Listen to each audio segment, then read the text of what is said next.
bienvenue sur Lyon Télévision, le symbole de la nation. Merci de nous recevoir chez vous à la une de cette édition du 29 mai 2025. Célébration de la fête de l'unité nationale dans l'arrondissement de Kola-Famba. Les populations se sont donc rassemblées autour du sous-préfet de cet arrondissement.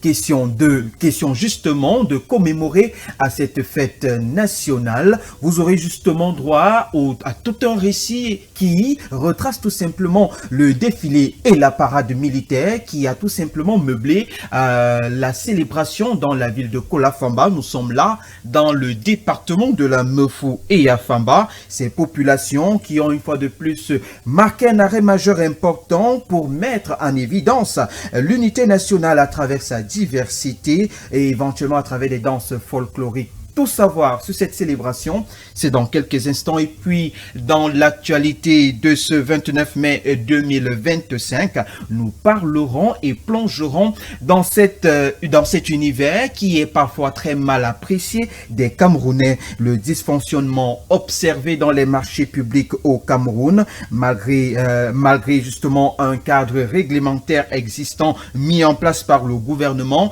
la corruption continue de joncher et de mettre en mal la vie des citoyens et le développement du Cameroun dans plusieurs situations. Nous plongerons et nous ferons tout simplement un zoom majeur sur cette situation en vous apportant des éléments de réponse. Et puis, vers la fin de cette édition, on remettra au goût du jour l'importance de la digitalisation, le rôle de l'intelligence artificielle dans les processus de communication, la digitalisation qui est tout simplement conçue et aperçue, voire appréciée comme étant ce levier permettant de booster l'image de marque de certaines entreprises. Notre reporter Mimi Rose Bidan vous livrera tout simplement les différents éléments de réponse qui la digitalisation dans notre société est un moyen de cet outil. C'est tout pour le sommaire. Le développement de toutes ces nouvelles, c'est dans quelques instants.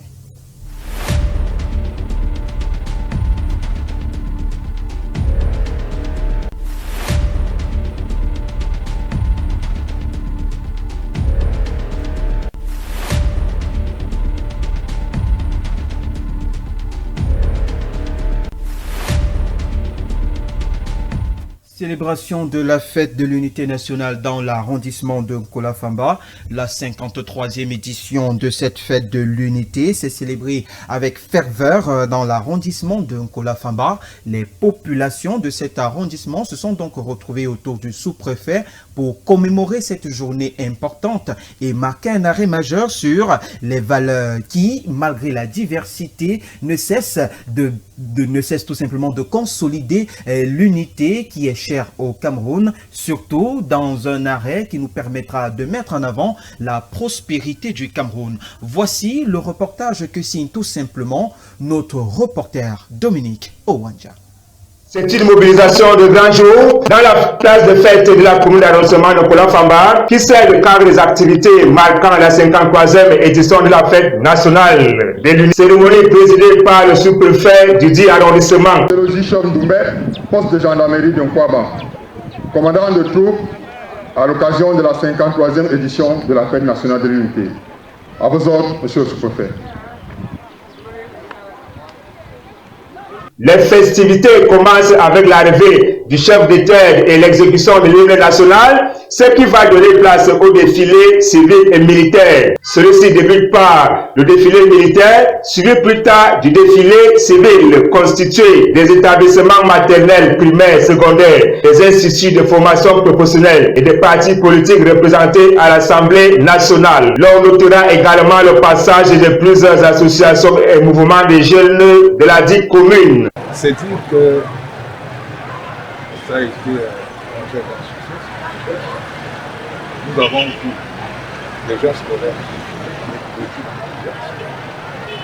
c'est le même enthousiasme que nous avons remarqué de la part des associations.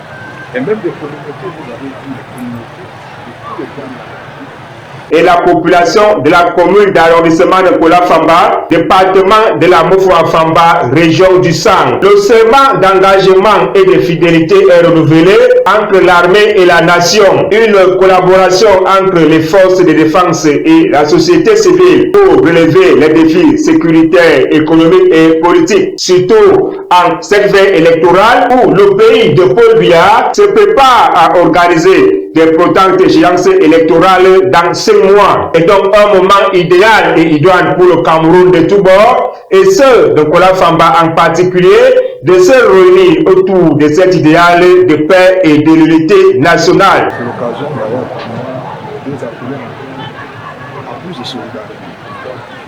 Dire aux populations de l'arrondissement de Kola-Famba, l'unité, c'est ce que le Cameroun a cher. Et nous devons être prêts à défendre cette unité-là jusqu'à notre dernière contribution.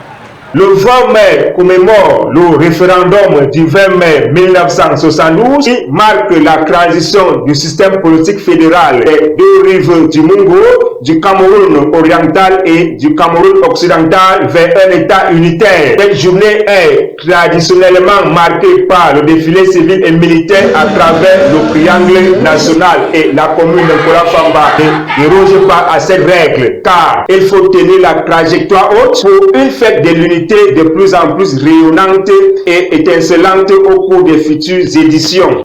Parlons à présent de cette situation qui dérange certains Camerounais. Les marchés publics au Cameroun sont souvent entachés de dysfonctionnements et de manque de transparence, ce qui suscite également des inquiétudes quant à la bonne gestion des fonds publics. Malgré le cadre réglementaire ou certains cadres réglementaires mis en œuvre par le gouvernement du Cameroun, la corruption et parfois les retards, voire la mauvaise qualité des travaux sont entre autres les éléments qui entachent et minent la confiance qui lie certaines institutions publiques, entravant également le développement économique et social du Cameroun. Voyons ceci dans cet élément que vous propose tout simplement la rédaction centrale de Lions TV. Les marchés publics constituent un élément essentiel de l'économie camerounaise, représentant une part importante des dépenses publiques. Cependant, leur exécution est souvent entachée de dysfonctionnements et de manque de transparence, ce qui suscite des inquiétudes tant à la bonne gestion des fonds publics. Lorsqu'on parle de marché public, cela met en relation plusieurs acteurs, notamment l'État, les entreprises de construction, les fournisseurs des matériaux de construction. Le Cameroun a mis en place un cadre réglementaire pour encadrer les marchés publics, notamment la loi numéro 2018/007 du 11 juillet 2018 relative aux marchés publics. Cette loi vise à garantir la transparence, l'efficacité et la concurrence dans l'attribution et l'exécution des marchés publics. Il y a des appels d'offres à des entreprises privées pour la réalisation de cet ouvrage-là. Et le but aussi, c'est justement d'encourager ou de promouvoir les entreprises locales. Malgré ce cadre réglementaire, les marchés publics au Cameroun sont souvent confrontés à des problèmes tels que la corruption et les pratiques délictueuses, le manque de transparence dans l'attribution des marchés, les retards dans l'exécution des projets, la mauvaise qualité des travaux et des services fournis. Plusieurs exemples concrets illustrent cette problématique, notamment la construction de l'autoroute Yaoundé-Douala qui connaît des retards importants et des surcoûts considérables. L'inachèvement du complexe sportif et hôtelier d'Olimbe qui jusqu'ici n'est pas encore arrivé à son terme. Quand on parle des marchés publics, on voudrait voir que les conditions de vie des citoyens camerounais se sont améliorées dans l'ensemble. Et pour le moment, nous continuons de circuler sur des routes qui ont des nids de poules partout. Nous continuons d'avoir certains quartiers qui restent enclavés sur tous les plans. Nous continuons de vivre dans une certaine précarité. Donc, si les marchés publics n'ont pas de qualité à améliorer les conditions de vie, je dirais que c'est un secteur public qui n'a pas véritablement un impact social. Au regard de ces nombreuses problématiques, l'on note par ailleurs plusieurs conséquences importantes, notamment la perte de confiance dans les institutions publiques, la mauvaise utilisation des fonds publics, les retards dans la réalisation des projets de développement. Le Cameroun a souvent été pointé du doigt pour son manque de transparence dans certains projets, ce qui peut notamment avoir comme conséquence un délai de livraison tardif. ou alors on surcouvre. Pour améliorer l'exécution des marchés publics au Cameroun, il est important de prendre des mesures fortes, notamment le renforcement de la transparence et de la traçabilité dans l'attribution et l'exécution des marchés, la mise en place des mécanismes de contrôle et de sanctions efficaces, la formation et la sensibilisation des agents publics, des entreprises aux bonnes pratiques en matière de marchés publics. Les marchés publics contribuent grandement au développement par la construction des infrastructures, notamment la construction des ponts, des barrages, des hôpitaux et bien sûr des bâtiments administratifs. On voit partout des routes inachevées, même des routes mal faites justement parce que cet ensemble de procédures, cet ensemble de moyens mis en œuvre pour non seulement réguler mais également contrôler même les entreprises, les futurs qui vont gagner le marché ne sont pas respectés. On se rend compte que la plupart de ceux qui gagnent les marchés ne sont pas compétents. L'exécution des marchés publics au Cameroun est un enjeu important pour le développement économique et social du pays. Il est essentiel de prendre des mesures concrètes pour améliorer la transparence, l'efficacité et la qualité des marchés publics afin de garantir la bonne utilisation des fonds publics et de répondre aux besoins des populations. Ça va passer de 42 minutes sur les antennes de Lyon Télévision. Merci de nous suivre. Parlons à présent de l'économie numérique. La digitalisation dans notre société est un moyen moderne utilisé pour booster la visibilité d'une entreprise. Avec Mimi Rose Bidan, qui s'est donc baladée dans la société, elle n'a pas manqué d'aller à la rencontre d'un community manager avec qui elle a eu un véritable échange sur la nécessité pour les entreprises de se faire accompagner dans le dit secteur. Il faut éventuellement utiliser avec beaucoup de stratégies question d'encadrer ce véritable environnement numérique et optimiser sa visibilité. Voici son reportage. La digitalisation dans notre société est un moyen efficace de faire connaître une entreprise et son offre auprès des potentiels clients. Elle développe une stratégie beaucoup plus figée sur les prospects en adressant le bon message au bon endroit et à une bonne cible. Ainsi, avec un community manager, il sera question de montrer les leviers digitaux les plus stratégiques pour optimiser la visibilité d'une entreprise.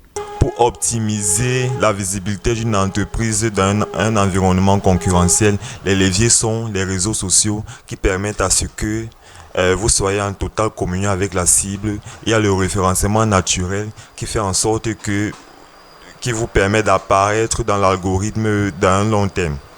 Et il y a aussi le contenu de qualité, celui-là même qui vous booste dans les réseaux sociaux. Dès lors, nous sommes conscients de la concurrence entre les différentes entreprises et de voir dans quelle optique éviter les erreurs lors de la mise en œuvre de la politique stratégique de digitalisation. Lors de la mise en œuvre d'une stratégie de digitalisation, les principales erreurs sont le manque de stratégie. D'aucuns arrivent sur les réseaux juste parce qu'il faut être présent, juste parce qu'il faut publier, alors que pour être présent efficacement sur les réseaux sociaux, il vous faut de la stratégie. En clair, il est donc important de mieux définir une bonne stratégie de digitalisation afin d'éviter les erreurs qui pourront détruire la visibilité de son entreprise devant un public compétitif et désireux. Direction à présent une petite banlieue de l'arrondissement de Nkola-Famba. Situé au 11e arrêt Nkouaban, l'établissement bois en bâtiment Saint-Vincent et compagnie est bien plus qu'un centre de formation ou alors qu'un simple atelier de menuiserie. Véritable centre de formation, la dite structure ou le dit établissement offre une fois de plus la possibilité d'accueillir ces jeunes Camerounais déscolarisés, leur offrant éventuellement une seconde chance en leur proposant des formations et d'apprentissage dans le secteur de la menuiserie, une initiative qui permet à ces jeunes Camerounais de se réinsérer dans la société et de prendre véritablement en main leur avenir. Voici le reportage que signe tout simplement notre reporter Pierre Ngati, caméra à la main. C'est au bout de 2 années de formation que ces 2 jeunes apprentis sont parvenus à fabriquer cette porte, symbole de leur progression. À Saint-Vincent et compagnie, un établissement de formation situé au 11e arrêt Nkouaban. Les brevets de la perforeuse rythment les journées de ces jeunes Camerounais en quête de reconversion.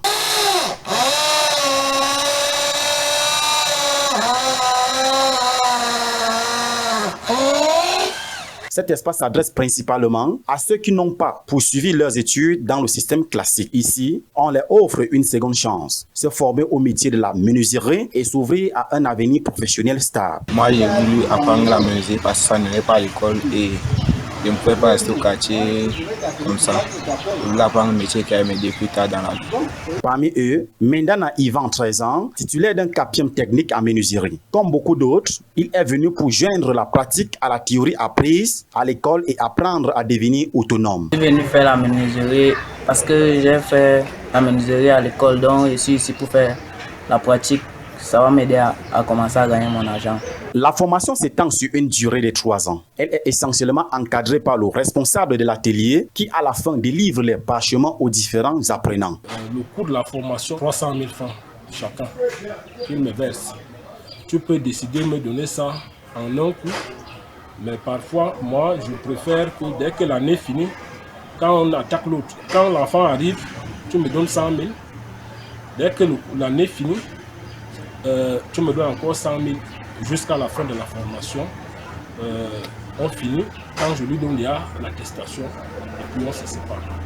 À ce jour, plus de 4 promotions ont été formées dans cet atelier. Certains anciens élèves sont désormais responsables d'ateliers, à leur tour capables de transmettre leur savoir-faire et d'encadrer d'autres jeunes.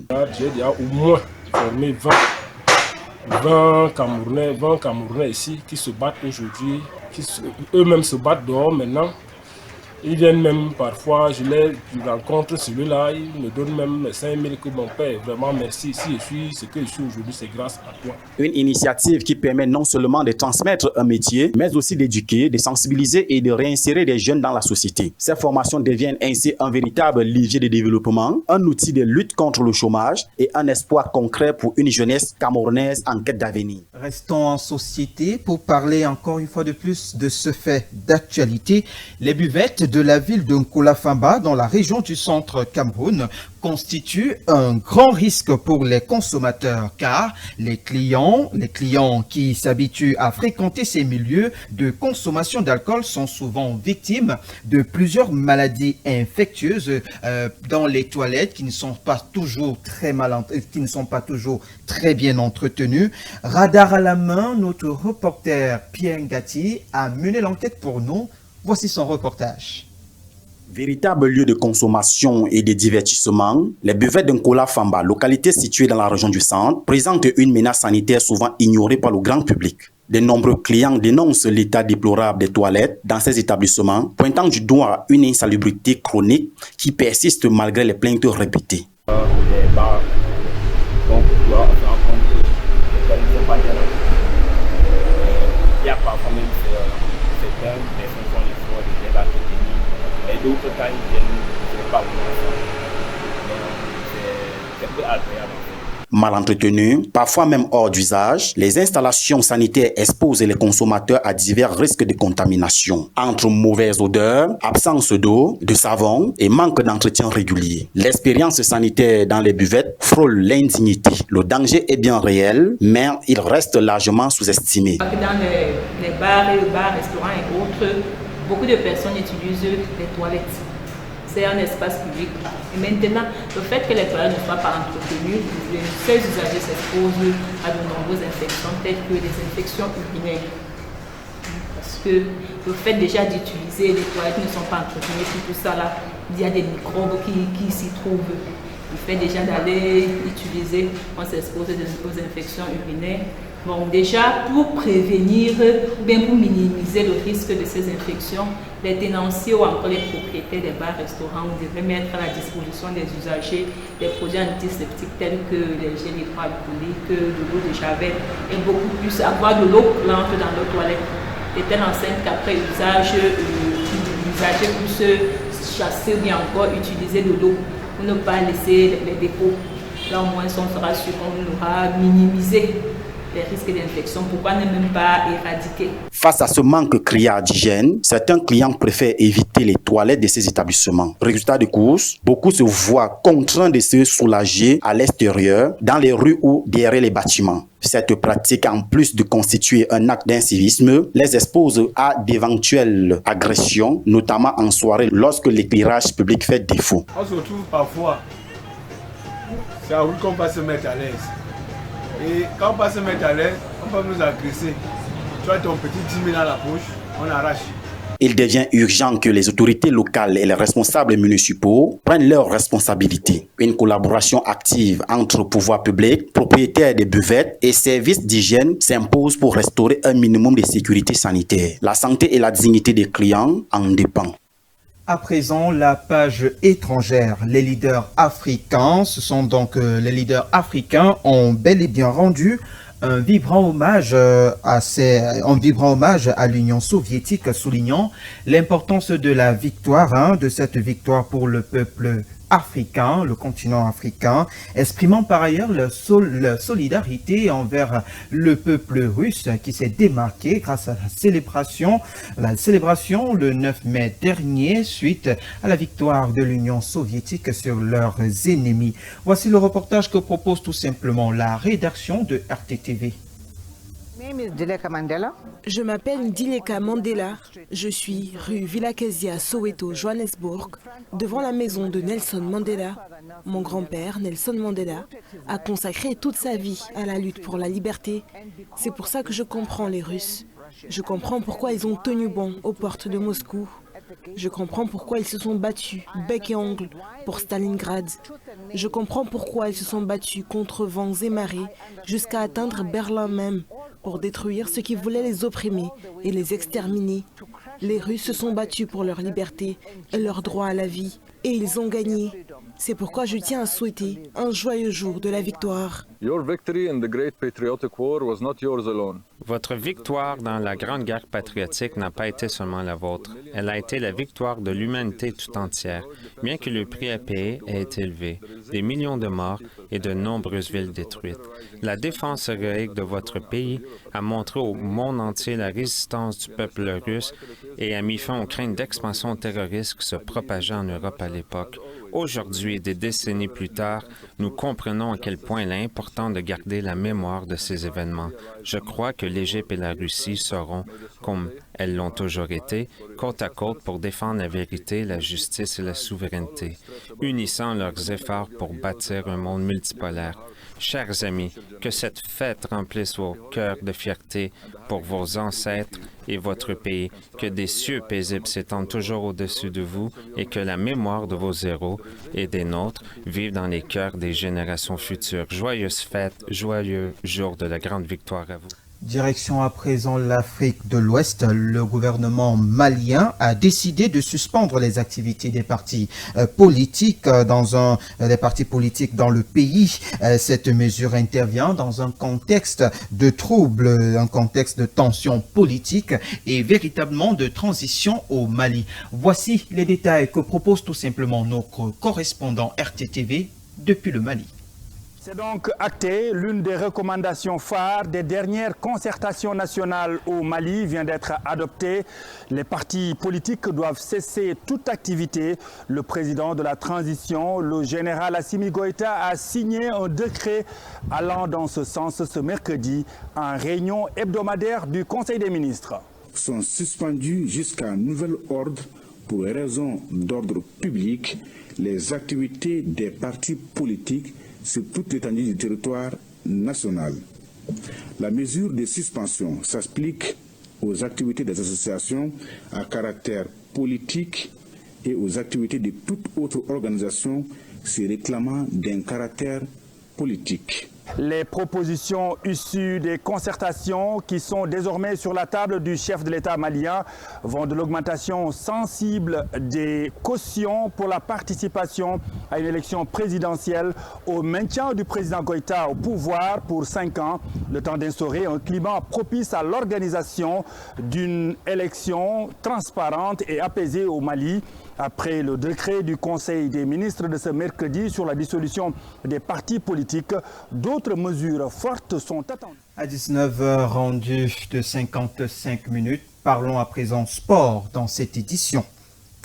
Les champions d'Afrique de Sambo étaient reçus ce matin dans le cadre de l'émission The Jungle, la matinale d'information sur Lions Télévision. Ils ont partagé avec nous leurs sentiments d'émotion. Ils n'ont pas oublié de rendre hommage à leur fédération et surtout au vert jaune car le Cameroun. Ils ont une fois de plus hissé le drapeau, le vert jaune du Cameroun au plus haut sommet. Nanti, des médailles d'or, des médailles en vermeil, des médailles en argent. Le Cameroun a encore une fois de plus tutoyé le sommet dans le cadre de la discipline sportive qu'est le Sambo. Voici un entretien recueilli ce matin par notre rédaction centrale.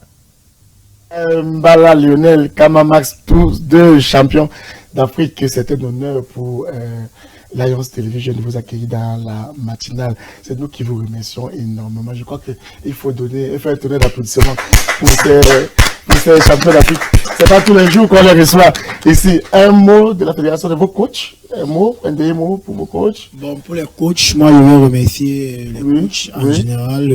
Notre coach national, Jimo Lissé, qui est champion, qui est pas un champion du monde, qui est une légende vivante.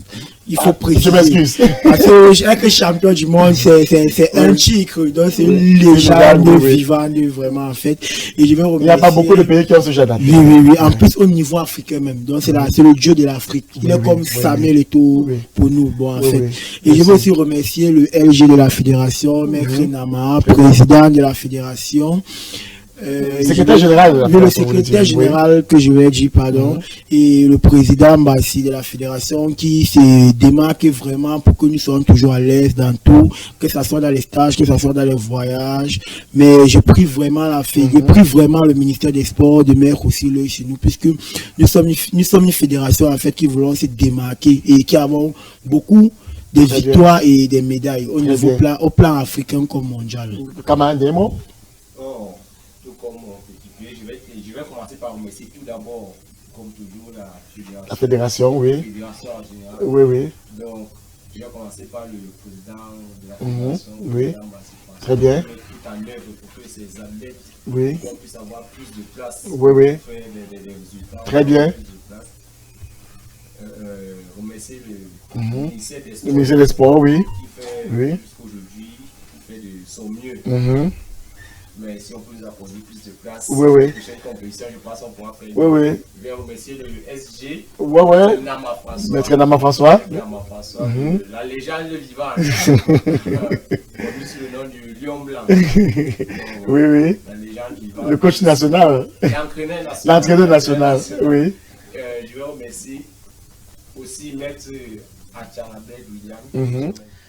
Un bravo et des félicitations à Lionel et à tous ses coéquipiers. Nous ne manquerons pas de saluer les mérites de la Fédération camerounaise de Sambo pour cette valable distinction. Et une fois de plus, félicitations à vous. Et que le Cameroun continue toujours de ramener ses lauriers au terroir.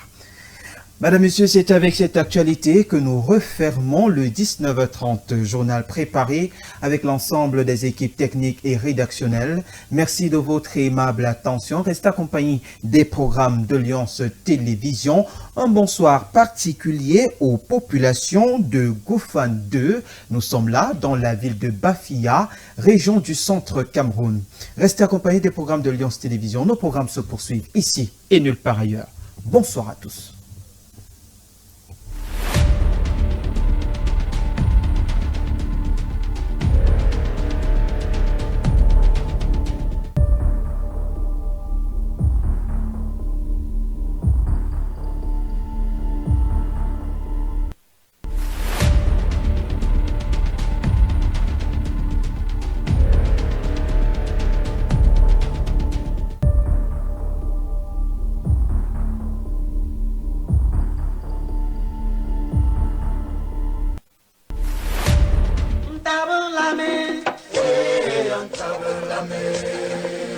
Et moi, tiens quoi, tiens, qu'il y a pas de mal. Sous le haut parrainage du ministère des Arts et de la Culture, les peuples du Sud se retrouvent au complexe sportif des Bolova pour la première édition du festival ethnoculturel et Soulan-Meyon du 30 juillet au 2 août 2025. Au programme, table ronde, contes, ateliers d'initiation au savoir ancestral, artisanat, gastronomie, exposition vente, spectacles géants, projection des documentaires sur l'histoire des peuples du Sud, élection, Miss